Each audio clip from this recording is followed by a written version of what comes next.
Hey guys, Smegma here, your favorite solo male entertainer. And today, I have come to pollute your eyes and ear holes with the Cyberpunk challenge so difficult, so absolutely unfair, so cursed to the point where I had World at War on veteran PTSD flashbacks that I had to make a video on it. Can you beat Cyberpunk 2077's hardest difficulty with only starting gear? Now, listen, there is absolutely no bias on this channel. Cyberpunk sucks some ridiculously big cojones at first, but the 2.0 update put the game through an anime redemption arc, optional pun intended. And if you haven't, I highly recommend that you guys try it out. If you are on the spectrum but don't have access to meds, Cyberpunk can now substitute as a legal, unlimited supply of medication thanks to the new gameplay updates. On top of those changes, CD Projekt Red completely overhauled the hardest difficulty and AI, making the game, well, actually difficult.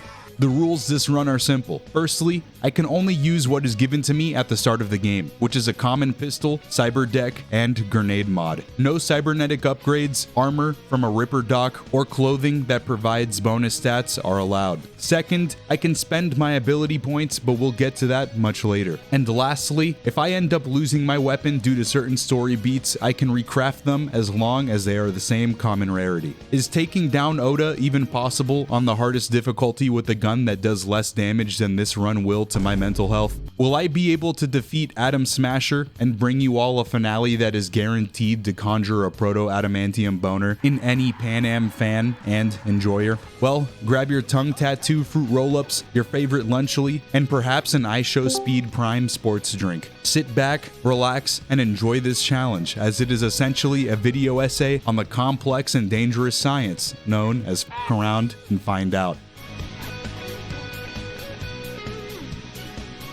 Before we start this challenge, we first had to create our character. Seeing as we will essentially be raw dogging this game, it is only fitting that we model our character after our favorite family-friendly entertainer. After choosing the hardest difficulty and spending a little more time than I wanted creating the perfect specimen, Johnny, aka Tommy Wolf, a supporter from my Patreon, was ready to take on Night City. As for our starting path, I decided to do something spicy and different this challenge run and chose the corpo option. I wasn't quite ready to be a gold medalist in the BME Pain Olympics just yet, so the relaxing intro was a plus. After a complete nothing burger of an intro where you literally just go from point A to B blasting through dialogue options, Jackie and I were confronted by Arasaka's goons at Lizzie's bar. Very much just like my father, my livelihood disappeared. Your favorite chromosome chieftain lost his top-paying corpo job and was now out on the streets of Night City.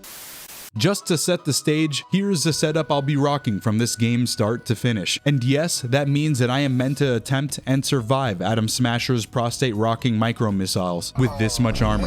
While we're here, I'd like to elaborate on rule 2 from earlier. For some reason, I wanted to handicap myself even more this challenge run, so I decided to test myself and see how far I could get without spending any skill points or using hacks that did damage. So congratulations to my viewers. This video is a rare Senza Costco deal where you technically get 2 challenges for the price of 1.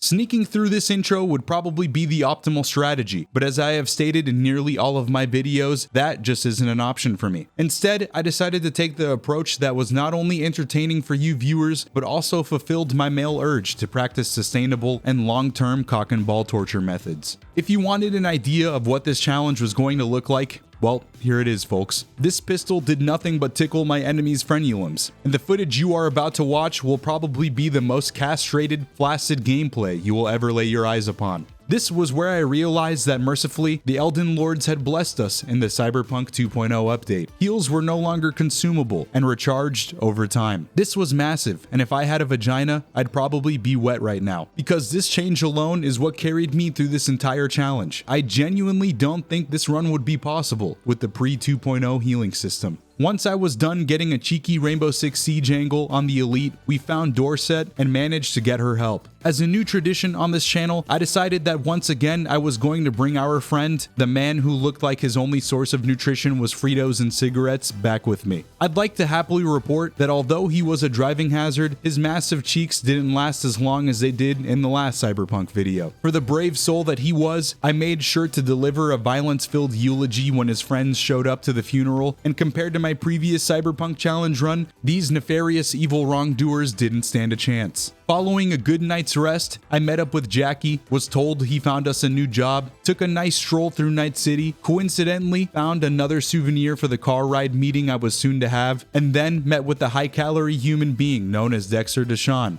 Seeing as this is my third Cyberpunk video, there is really no reason for me to go into detail on the specifics of the job or the story, but if you want a quick and final TLDR, I'll give you one. Jackie and I were scheduled to meet up with the Maelstrom, a group of unhinged lunatics that look like their cybernetics were held together by chewing gum and aggravated assault charges. The reason being, we were to purchase illegally obtained military equipment that would assist us on another future job. Ignoring the training wheels option that was diplomacy, Jackie and I pulled up with our pants around our ankles and dicks out, ready to f**k absolutely anything in our path. With a functioning frontal cortex, a majority of you viewers should be able to realize that this was an absolutely ridiculous decision, and to that, I agree. But not only am I terrible at making good decisions, but I also have never gone through Maelstrom HQ guns blazing. What a better time to f**k around and find out during a challenge run on the hardest difficulty. After dispensing a gargantuan-ass f**king to the first room of elites, I was pumped to know that it only took me 2 tries and a bit of patience waiting out my cooldowns. With Militech technology now in our grasp, I found it odd that our favorite goobers Dum Dum and Royce weren't here to greet me with lead, but I shrugged it off and continued.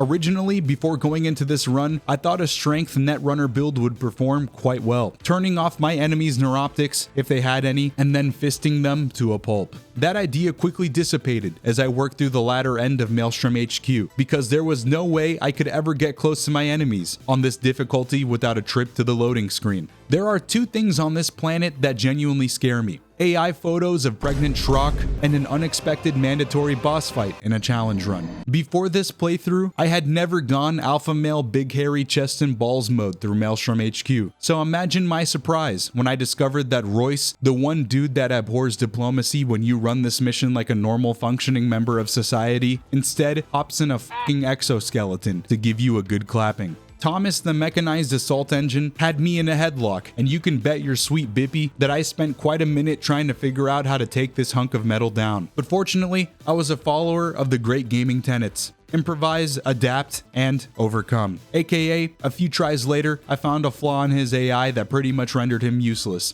Playing Ring Around the Rosie with him makes this unjustifiably difficult fight trivial, and within a single try, I was able to straight up piss all over Royce and get out of there in one piece. With Spider Drone in hand, Jackie and I were ready for the heist of a lifetime. Once we were done with a bit of mandatory recon and planning, Dex gave us the rundown, and we were off on our way to Arasaka headquarters. Our job was to steal a relic the Arasaka family had in possession, and thanks to the military technology that was gratuitously provided to us by our favorite cybernetic sweltering hemorrhoids, we were in there in no time. While completing the job, things went immediately south, and Jackie and I found ourselves in quite the pickle. The 2 heads of the Arasaka Corporation seemed to coincidentally be having a family feud, and we were caught in the middle of it. From rags to bitches, Yorinobu Arasaka had everything he could have ever wanted, but in a bid for power and control of the company, he went balls out and murdered his father. With haste, Jackie and I attempted to get out of here. Arasaka HQ was put into DEFCON lockdown, and if we didn't do something quick, we were going to be walking around Night City with brand new assholes. At the behest of our livelihoods, we made the split decision to drop Tilted Towers, thus breaking the relic we had just stolen. But Jackie had more courage in him than the dog, and took it upon himself to keep the relic safe by inserting it into his personal USB port. Since the lockdown was now in effect, that meant that Arasaka security was on Command and Conquer Red Alert. Getting out of here wasn't going to be easy in the slightest, but I was mentally prepared. From here, Jackie and I strategically made our way through, utilizing cover and making sure to stay out of my enemy's lines of sight. This seemed a lot easier than I thought it would be, but don't get me wrong, because I had a few sphincter clenching moments. The Arasaka lobby was pretty much the same as the previous area, but this time with around 40% more ass play, because all of the enemies were now elites. I definitely could have avoided any confrontation here and ran past my enemies, saving me around 40 minutes and 29 elevator rides because my save was a decent ways back. But we don't do that here. We don't use rational thinking on this YouTube channel. I'll tell you all now, if you guys end up attempting this challenge, make sure you have a good gaming chair and a drip IV of GamerSupps using code Senza. Speaking of GamerSupps, I'd like to take a quick step away from the video and talk about this channel's new sponsor. Do you drink sugary caffeinated beverages daily and are looking for an alternative? Have you been looking for the opportunity to tell your friends and loved ones that your favorite drinks are titty milk and grandpa's ashes? Well, fortunately for you troglodytes, GamerSupps has a little something for everyone. GamerSupps offer an effective and healthy alternative to energy drinks. They are a keto-friendly, sugar-free drink that not only genuinely tastes phenomenal, but also doesn't have that disgusting chemical aftertaste that the other energy powders tend to have. I fully recommend this product and genuinely cosplay as a Blizzard employee daily. If you want a few of my favorites, Anime Girl Thigh and Guacamole Gamer Fart absolutely bang. If energy drinks aren't your interest, then don't you worry. GamerSupps offer a caffeine-free version of the drink, teas, waifus for my cultured gamers out there, and gamer soups. Which, by the way, isn't a bit or play on words. They literally make soup and it's surprisingly stupid good. If you use code Senza at checkout, you can get 10% off your entire order and some hair on your chest and testicles. The latter isn't a guarantee, I just felt like adding that in there. But that's not all, because using my code can hypothetically and potentially bring my dreams to fruition, as I've always dreamt of my illustrious viewer base and I coming together to make a shaker cup with goatsy Senza on it, or a hot dog water flavored energy drink. Technically, those can become a reality, and I'll probably get in trouble for showing you this, but I'm sure the CEO of GamerSupps, John GamerSupps, won't make it this far into the video. Consider buying some GamerSupps and using my code to support the channel, and one of the only 5 companies that are willing to sponsor me. Thank you to GamerSupps for sponsoring this video, and let's get back to this testicular torsion simulator. To avoid the tedium of sitting in one spot and attempting to clear this room reset after reset, I started getting wacky with my gameplay and tried getting cover in different areas to see if it would make things easier. Placebo or not, this actually worked. What I lack in physical strength, I make up for with sheer luck. Following a 10-second ordeal where Atom Smasher pulls up menacingly, Jackie and I escaped, nearly unscathed. Just when I thought I couldn't get any more erect by how things were playing out, here was the homicidal flying Arasaka Roomba to prove me wrong. This boss fight was stupid easy since I could actually heal myself, which was big because in previous runs, this flying meatball was consistent. Consistent as in f***ing my cheeks clean and lowering my quality of life. You would think that our job was complete, that we could kick our feet up, relax, and finally enjoy life. But unfortunately, Jackie didn't make it. Before his death, he entrusted me with the relic and urged me to move on. I sent him back to his family for a proper burial, made my way to rendezvous with the Whopper Whisperer, and as compensation for our hard work, he betrayed me with a bullet to the noggin.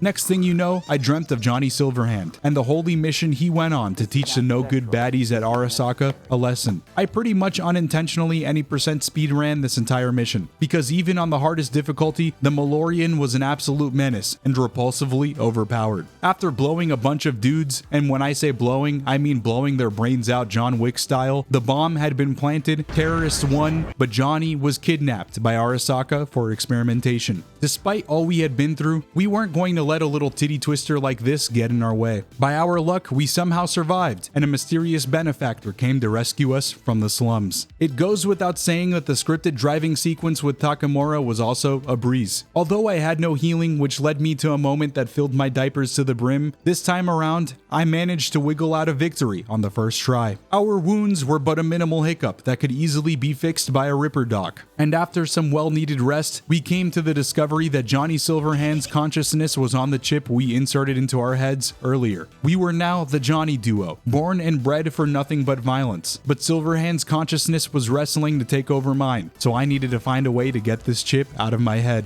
I made my way to meet up with the benefactor I mentioned earlier, Takemura. He was quite the honorable man, and only saved us so we could help him track down Yorinobu and bring justice for his sensei. Whatever his motives were, Takemura was a really cool guy and truly made me wish that Japanese people were real. Now, the traditional route to blast through in a cyberpunk run would be following Takemura's lead and meeting up with Judy. This path arguably has the least amount of combat and is expected of the player, as Johnny's route involves you coughing up a hefty amount of shekels a player wouldn't typically have so early on in the game. So imagine my surprise when Rogue asked me for 15k creds to continue her mission, and I had more than enough. Confused, I went back into the footage to figure out how I became Mr. Krabs, and it turns out that the Maelstrom and Arasaka missions filled my pockets with more doubloons than I could have possibly imagined. I'm not sure if this is normal or it happened because I was playing on the hardest difficulty, but I wasn't going to complain, as I planned to use these funds to torture myself for your viewing pleasure. I spoke with Rogue, asked her for the whereabouts of a Militech engineer that could possibly excise this newly acquired brain tumor, and then she pointed me in the direction of Panam, someone who could help me find the person I was looking for. Of course, Panam agreed to assist in the kidnapping, but only if first I helped her get her ride back from the rival gang that stole it. She set a trap, I waited in position, and then proceeded to get absolutely circumcised by this challenge run. Not only did my enemies have an overwhelming amount of firepower compared to this little pea shooter, but they apparently also had an unlimited supply of grenades. Seeing those grenade indicators triggered my fight or flight response and brought back memories of Call of Duty World at War's campaign on veteran difficulty. The worst part was, they even had different flavors of grenades, and sometimes my heals just weren't enough. Undoubtedly, this was the hardest part of the challenge run so far, as these elites hit harder than my father's belt, and Cyberpunk seemingly disguised itself as a new aim trainer update with all of these grenades. 56 tries and some new underwear later, the only strategy I developed was to sit back and to take trades whenever my heals were off cooldown. For you curious lot that are wondering if I obliged to Panam's additional request to finally silence the gang for good, you should already know the answer. I like to play dangerous games, and I love to lose. Down here in the trenches was where I decided to break the first part of this double challenge. Following my 9th death and 65th overall during this mission, no! I'm a lobotomite! I gave in and used quick hacks to help alleviate this headache. This decision doesn't break the rules of the overall original challenge, because this exact cyber deck and quick hacks are given to you from the beginning of the game. Seeing as I was still going to avoid using my skill points for right now, it didn't take long to realize that my hacks pretty much did nothing but fondle my enemy's testicles in terms of damage. So I took a page out of Senza's CBT survival handbook and did exactly what I did in the Arasaka lobby. I ran to a more secluded area with cover and spent the next 23 minutes weaving in pistol shots, the occasional grenade, and cyber hack until I was able to dwindle down the enemy forces. With Panam's dirty laundry taken care of, we could finally get to doing the doing of what we came to do. The engineer we were looking for was currently out of reach and being transported, but fortunately, Panam and her arsenal were very persuasive. The Kang Tao transport was very receptive to our explosives. Panam and I made our way to the crash site, and I decided that it was time to dip my toesies into some more masochism. This mission went about as well as you would have expected it to.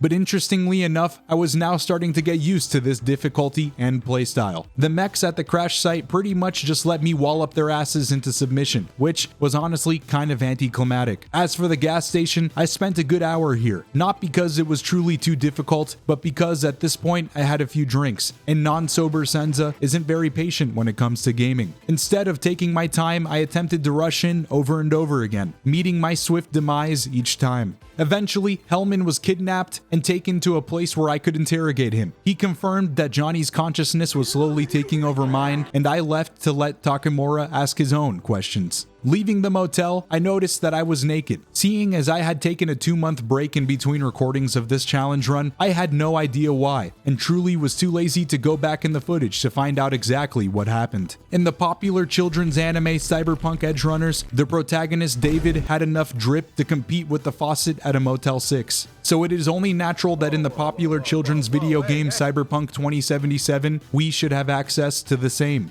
I made a quick detour and obtained said drip from a little side quest. After putting it on, I decided that this was going to be the only time I bend the rules for this challenge run. For those curious, the jacket was purely cosmetic and had absolutely no stats attached to it. I know this isn't included in the starter gear, but I feel like a playthrough of this game without it is sacrilege. If you don't agree, well, as the Great Mitten Squad once said, there's a dislike button down below with your name on it. Now that my very imperative and game-changing side business was taken care of, it was time to meet with Takemura. After talking to Oda, Hanako Arasaka's bodyguard, and asking for a face-to-face meeting with her, he declined, which meant that we were going to be on our own.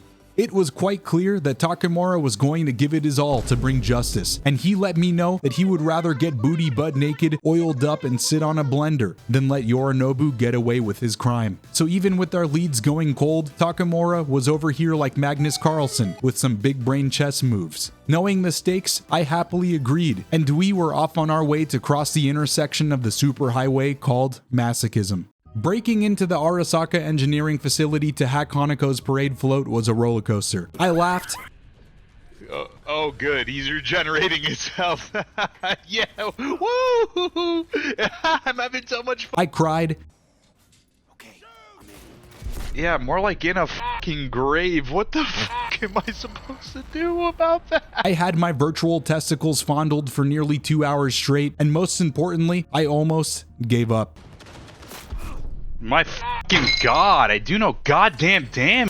To set things straight, I am not cyberpunk illiterate. I know that there are safer ways to complete this mission, but once again, those methods completely divert from the core premise of this YouTube channel. In a pure masculine rage that could possibly rival that of the Doomslayers, I walked into here guns blazing. Saying that this was difficult is an absolute understatement. Not only did I have to deal with the constant nag of cyber hacks, but also a warehouse full of elites and mechs that had the capability of fucking healing themselves. I know some of you sick f***s like to complete the challenges that I do, so to avoid any litigation by my viewers, I would like to formally announce that I am in no way responsible for the mental state you will be in after attempting this mission, and also I refuse to cover any therapy fees. After finally working my way inside, my brilliant intuition suggested that I should make a hasty retreat after every kill I got and save the game. But instead, I decided to hunker down and take things slowly, and oh boy am I glad that I did, because Christmas came early, and within less than an hour, I was finally able to hack Haneko's parade float.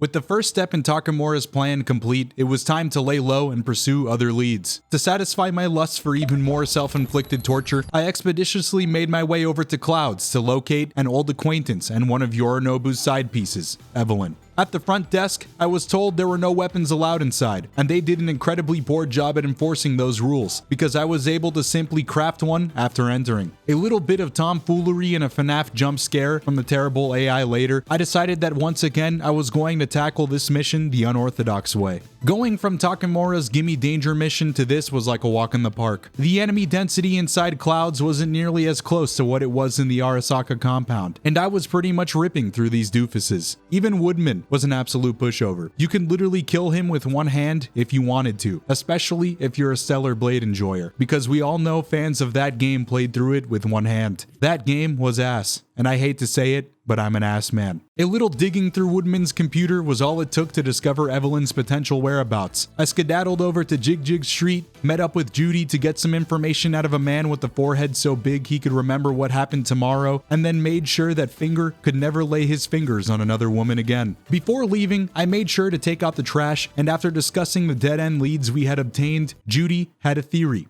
A game theory. She suspected that the local illegal brain dance salesman would have the brain dance that could pinpoint Evelyn's exact location. Her hunch was correct, and we made haste faster than the US government taxes the working class to go and rescue her. As someone who has made a career out of poo-poo pee-pee jokes and trying his hardest to explain everything humorously, I can safely say that I have nothing witty or funny to say about this mission. Just pain. Working my way into the warehouse wasn't too difficult because I could keep my distance, but inside was a different story. In this sanctum, nobody's fart meat was safe from a pounding. I did have a bit of help down here, but I'm fairly positive that Judy shot blanks because she was pretty much useless. I was hoping that the enemy AI would at least target her instead of me, allowing her to tank a bit of the damage, but even that didn't seem to happen. After a handful of deaths I was too lazy to count, we eventually found Evelyn, thanks in no small part to my grenades and these cyber hacks being absolutely goated. Saving her may have turned her into a lobotomite, but that was better than keeping her down here in the Diddy dungeon. We made sure to bring her to safety, and Judy was able to scour her noggin for any information she had on the Johnny chip. It turns out that she was working with the Voodoo Boys, and that meant that I was going to have to head over there to chat with them. On my drive over to Pacifica, I decided that instead I would take a detour. I had two main missions left that I dreaded over the thought of completing. Those two being the Voodoo Boys mission with both the Sasquatch Sasquatch and Placide fight,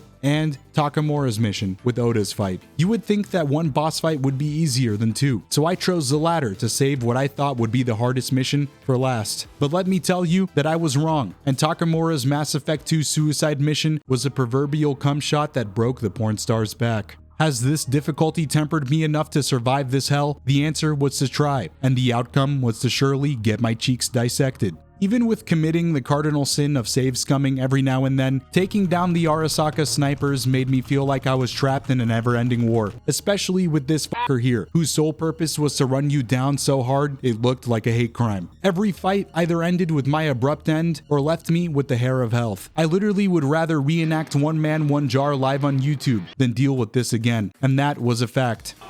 The final sniper was alone, and the easiest to take out, as Arasaka, like many corporations, was currently understaffed. Finally, that hell was over, and my success only gave me a very minimal dopamine spike, because I knew exactly what was coming next. Takemura asked me to take care of the final hiccup in his plan, and as I removed the Netrunner's power supply, the Sensei of Sodomy arrived to finally stop us meddling rascals. To put things rather short, Oda's boss fight felt damn near impossible. That man was hungry, and the only thing that could satiate him was my ass. Thankfully for him, there wasn't a shortage of cheeks around for him to clap, because I tried over and over, tickling his health bar and getting absolutely decimated. With his sheer speed, he could run circles around me before I could even turn around. Hacking him wasn't an option, because apparently you needed enough RAM to hack God if you wanted to touch him in his omnipotence. And the arsenal I was running did nothing but a bee's dick of damage to his health bar. One combo of his would drop me down to 10% health, and that was a problem because I only had a finite amount of heals before they were on cooldown. Subsequently, I spent around an hour here beating around the bush trying to find a viable solution to defeating him, but I wasn't making any grounds. He was unkillable and pretty much felt like an upper rank demon from Demon Slayer. That was a reference for all of my anime autists out there. I'm embarrassed to admit that after my 26th death, I decided to finally slot in the skill points I had accumulated throughout the run, thus forth failing the sub-challenge within this challenge. Doing this felt worse than a rectal itch in public that you couldn't just scratch, but this video was recorded right after my Spider-Man 2 no damage run, so the pain this tip tugger was bestowing upon me was a little too much to handle. I specced into the intelligence, cool, and reflex trees, which also happened to complement the tools that I had at my disposal. The intelligence and reflex tree were specifically the real winners here, as we were able to obtain the overclock and dash skills. Dash does exactly what it sounds like. At level 2, your dodge is replaced with the dash that not only could get you a fair distance, but also makes you violently come because it does a great job at making you feel like the Doomslayer. As for overclock, this skill gives you 10% more quick hack damage, in addition to one of the manliest actives in existence. Toggling it allowed you to use as many quick hacks as you wanted at the cost of your own health. Even with my upgrades, this fight was still absurdly difficult. I could finally dodge a majority of his attacks, but after 30 tries, it was becoming apparent that I was going to have to essentially no damage Oda if I wanted to win, especially seeing as downtime wasn't a luxury I could afford, and dying behind thick plywood and cement was a common occurrence. I want to mention that I had 2 great runs bug out and could have easily brought home the dub a lot earlier, but I have integrity, and winning like this just felt wrong. I'm going into a bit of spoiler territory here, but Oda was the hardest boss fight in the game, even harder than Atom Smasher. So at this point, if you're looking to get your taint tongued, Oda's fight was inarguably the best source. I locked in, drank gamer subs using code Senza, and then had my eyes glued to the minimap to pinpoint where that rat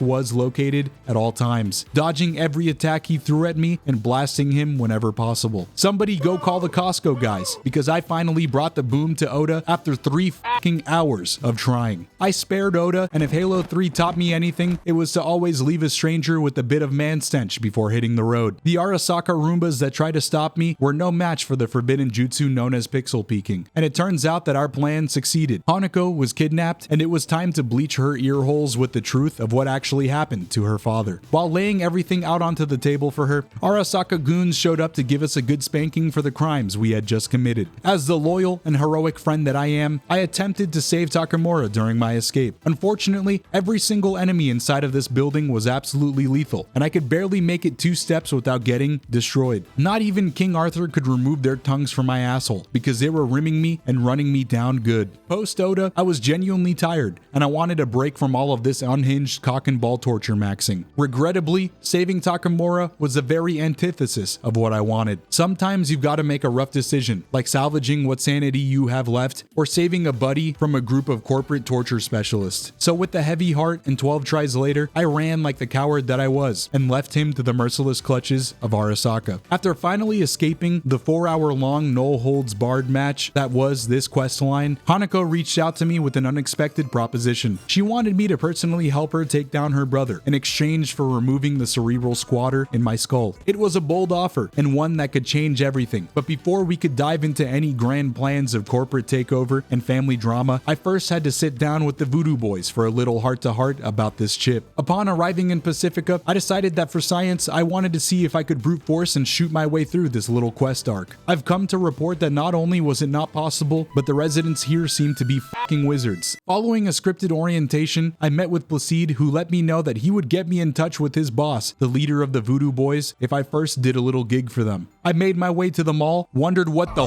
fuck were those, and then decided on a different change of scenery from my typical Cyberpunk challenge run. Instead of taking the back door, I decided I'd like to take the front for a change. But I felt as though I would be robbing you precious viewers out of those good-feeling brain chemicals, watching me fail over and over. So before I took the front entrance, I decided to first eradicate all the animals along the backside of the mall. I felt confident coming into this area, but I can tell you now that I left with my pride in the ICU. Each fight had me playing like a baby back bitch, but this was obligatory though, because fate was a fickle mistress, and so were my organs. I made sure to only make advancements whenever my inhaler was off of its cooldown, and eventually, thanks to the hazardous environment that these bicep gremlins live in, I was able to take them all out one by one. Once I was done hitting it from the back, I made my way to the front doors of the mall, and was pleasantly surprised at how diabolically easy this was. I took a few down from a distance, shut off the turrets in the main lobby, and used dash to my advantage when getting run up on. I relied on my sharp instinct for justice to track down the officer, and to no one's surprise, he had a bodyguard protecting him that I needed to take down. After our first exchange, it became painfully clear that my attacks were barely making a dent, and on top of that, she did a ton of damage. One mess up was the difference between my life and my cock exploding, and I'm not talking the way Maximus would have wanted. This was tragic, almost as tragic as when Hentai Haven shut down back in 2018. And I'm not going to lie to you gentlemen, I did panic for a quick second thinking that maybe this would be where the challenge ended. But thankfully, the dash skill proved to be a game changer during this fight, and pretty much the catalyst to winning it. If you're able to dodge a few of her attacks, she would eventually throw her hammer at you. If you pick her weapon up, she resorts to fisticuffs to try and spread your cheeks. One of her attacks, if dodged, puts her out of commission for just a few seconds. This opening gives you the opportunity to target the Isaac Clarke style implant on her back, which if you didn't know, heals her. The starter pistol didn't have enough damage to destroy it in a single go, but that is okay, because it doesn't regenerate health like she does. Though it took a while to get right due to me being functionally dysfunctional at everything I do, ultimately I took her down thanks to a bit of patience and quick reflexes. Once I confronted the officer, it turns out that Placide deceived me. His real intent was to get me close to the Netwatch officer and use me as a proxy to unleash a deadly virus that would wipe out all of the operatives in one fell swoop. This genuinely was to no one's surprise, as the Voodoo Boys and their intentions reeked more than my ass after a Taco Bell dinner. But I played along with their game and returned to make sure that I was graciously rewarded with that meeting that he promised. Brigitte explained that the chip was slowly taking over my mind, and without proper intervention, I was soon to have terminal scarlet brain rot. In exchange for access to some of Johnny's info he had on Alt Cunningham, she offered to help stabilize the chip and potentially remove it. I partook in the trendy and super quirky ice bath challenge, was hooked up, and then went under. If you want a TLDR on the story beats, in summary, this mission just shows us that Johnny, much like Igon in the Doomslayer, was simply too angry to die, and was an absolute Chad back in the day. In addition, Alt Cunningham so happened to not only be his significant other, but also the best netrunner in Night City. Arasaka kidnapped her and used her to experiment on, uploading her consciousness to what I imagine is every binary engineer's wet dream. She told Johnny and I that if we got her close to Arasaka, she would assist in dissecting us, and then sent me back to reality, letting me know that the Voodoo Boys were going to let me pass unharmed.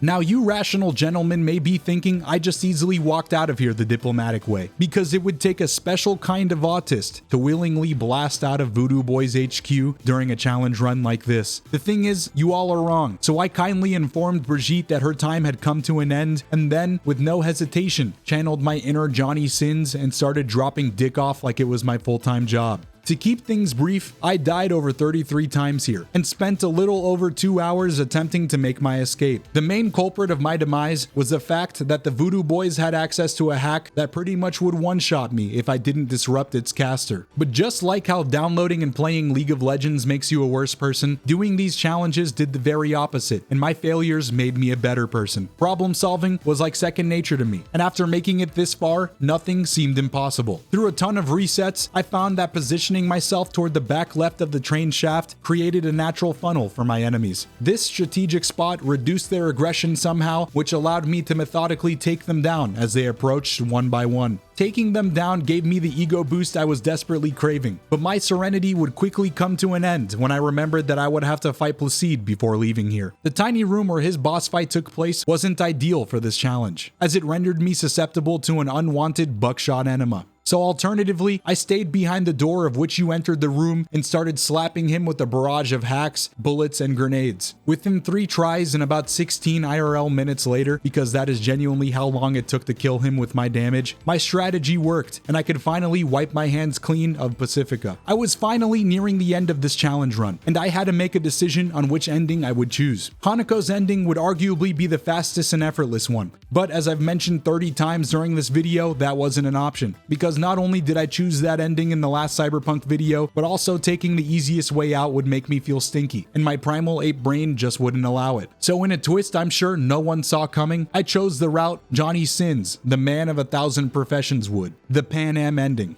Seeing as I hadn't planned this originally, I didn't work on her questline at all. So before we could actually tackle the ending I wanted, Mr. Sins first had to do some busy work. With his skills in, well, just about everything, Johnny jumped right in, proving once again that he could handle any situation, even Panam's family drama. Her father figure and gang leader Saul was kidnapped, and within a moment's notice, we began our rescue. Together, we charged into the warehouse and made short work of the fuckers that orchestrated this devious act. After all of the trials and tribulations I had been through, I was pretty much a skilled practitioner in the art of ass clappage, and nothing they sent my way could stop me. Saving Saul was the moment that the stakes really started to rise. Since I didn't have the strength to take the alternative route out of here, we instead had to go back the way we came. Thanks to a resourceful little save I was able to pop down in the basement, it only took a few tries to get him to the getaway van for our great escape. Unexpectedly, the car chase section turned out to be the most challenging part of the mission, and it took me more tries than I would have liked. Once I developed a strategy, which was making sure to focus the gunners immediately, I just had to hope that RNGesus would bless me with a good run. In the process, not only did we rescue Saul, but also managed to help Panam face her daddy issues, because nothing says emotional growth like sending a few of our enemies to meet their gods and saving your family in the process. We had 2 more missions before we could finally call this challenge a dub. These 2 pushovers were stupid easy, and I'll just give you a quick rundown on what happened because there is no point in explaining them both in great detail. Panam and I stopped a military transport. I was given the creative liberty of the gunner seat to paint the desert red with Militech blood. We stole a fucking military grade Tesla tank, and then watched biblically accurate Johnny Sins do what he did best. If you're curious, during our crusade, I only died twice, and with them completed, it was time to take on the final mission of the game and finally end this doozy of a challenge run. I met with Hanako, let her know that I wouldn't be needing her help, and then had a brief aneurysm that almost sent me to my grave. The day of reckoning was upon us, and thanks to the great strides we made in the Panam Skibbity Riz department, I apologize to all of your ears, I was able to choose her ending to close out the run. We were going to use the tank we stole earlier to literally blow our way into Arasaka HQ and meet with Alt Cunningham to have the Johnny chip removed. Once I was done slamming a ton of enemies with this tank's high explosive shells, we speed ran to our objective and had no time to send our condolences to their now ruptured rectums. The Militech soldiers we took on were quite the nuisance, and I was fighting for my life nearly every second in that courtyard. But thankfully, I had the gang here with me, and although they didn't bring much firepower, they were able to take aggro and distract them, while I went off to heal or snipe from a distance. I expected at least a dozen deaths, and was edged more times than I could count, which was a problem because I hit my edging quota for the year after getting the Platinum Trophy on Stellar Blade. But somehow I was able to survive in this war zone, and finally squeezed my way into Arasaka.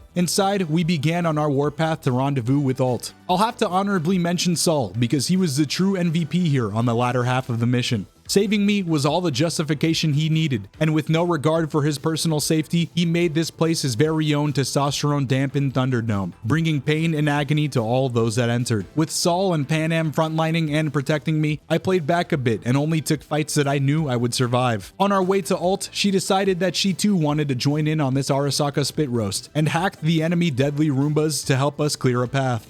As we approached our final destination, Adam Smasher showed up and offered us the privilege of physically turning our organs into hamburger meat. Being the Sigma male Saul was, he attempted to stop Smasher from smashing our prostates to a pulp, and in doing so, met his demise. Adam was the final obstacle in this challenge run, and it was up to Panam and I to see if we could take him down. Unfortunately for us, not only was this thing a Sandevistan using cyborg, but he was also equipped with an arsenal that could take down a rather large nation. Being within 10 feet of him spelt my death, but as I spoiled earlier, Oda's boss fight was much harder than this one, and after 4 deaths, I realized that I could just kite Adam around his boss arena, using the overheat quick hack every time it was up to damage him. Without hacking or this skill, I genuinely think this fight would be impossible on this difficulty, as the starter pistol's damage was so laughable and non-existent that not even Junie Cortez with his Spy Kids glasses could see the difference in his health bar. You would literally run out of ammo before you could take out 10% of his total health. Following a few close calls and 36 minutes later, I finally chipped away at his health bar to 2%, and in a poetic gesture, let Panam get the game-winning kill cam on Adam for what he did to Saul, an ending that would have any Panam simp or enjoyer throwing their fist triumphantly in the air over. With Adam shut down, I met with Alt on the dark web, sent Johnny quietly into his binary afterlife, and then chose the best ending for our boy, Mr. Sins. It turns out you can beat Cyberpunk 2077's hardest difficulty with only starting gear. If you made it to the end of the video, I want you to know that I truly appreciate you, and the fact that you spent half an hour listening to me spout my verbal trash makes my day. I know I have been quite the deadbeat dad recently, and I apologize for all of the delays, but I am happy to announce that I have perpetually returned from the store, and from here on out, I will be posting a video every 21 days, or 20 days if you're a Patreon member. In my absence, I was able to catch up on quite a bit of content, and I have the next 3 videos lined up for you cutie fucks. Being essentially 3 months ahead,